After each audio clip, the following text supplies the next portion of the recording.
ডেঙ্গুর সিজনের আগে যাতে মশক নিধন কর্মসূচিটা আমরা ব্যাপকভাবে ছড়িয়ে দিতে পারি।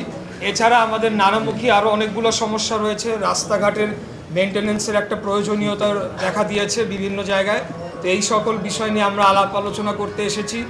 আমাদের মাননীয় প্রধানমন্ত্রী জনাব তারেক রহমান উনি আমাদের সবাইকে নির্দেশ দিয়েছেন, বিশেষ করে ঢাকার যারা আমরা নির্বাচিত সংসদ সদস্য এবং প্রশাসক আমরা যারা আছি, আমরা যাতে যেহেতু একটা ভালো একটা নির্বাচিত সরকার বেশ কিছু মাস অথবা 1.5 বছর যাবৎ অ্যাবসেন্ট ছিল, যার কারণে সেবা দানের যে কাঠামোটা অনেকটা ভেঙে পড়েছে।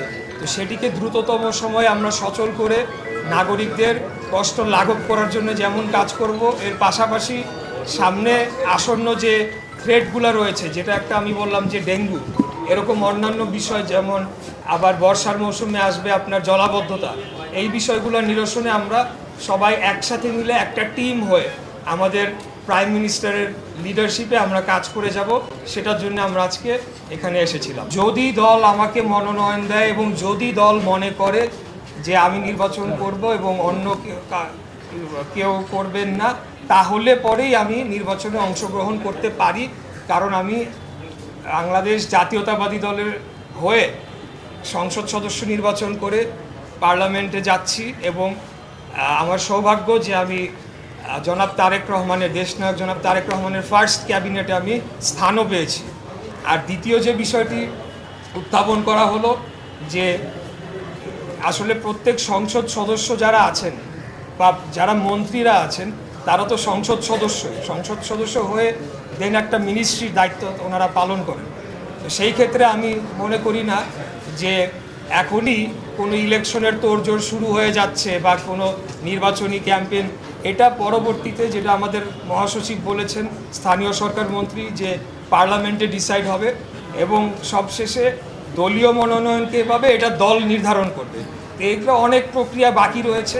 এর পাশাপাশি একটা বিষয় আজকে একটু না বললেই না, আমরা দেখেছি যে লাস্ট যে সংসদ নির্বাচনটি হলো সেখানে আমাদের প্রতিদ্বন্দ্বী একটি রাজনৈতিক দল অস্বাভাবিক হারে তারা ভোট পেয়েছে, মানে এটা কল্পনার বাইরে।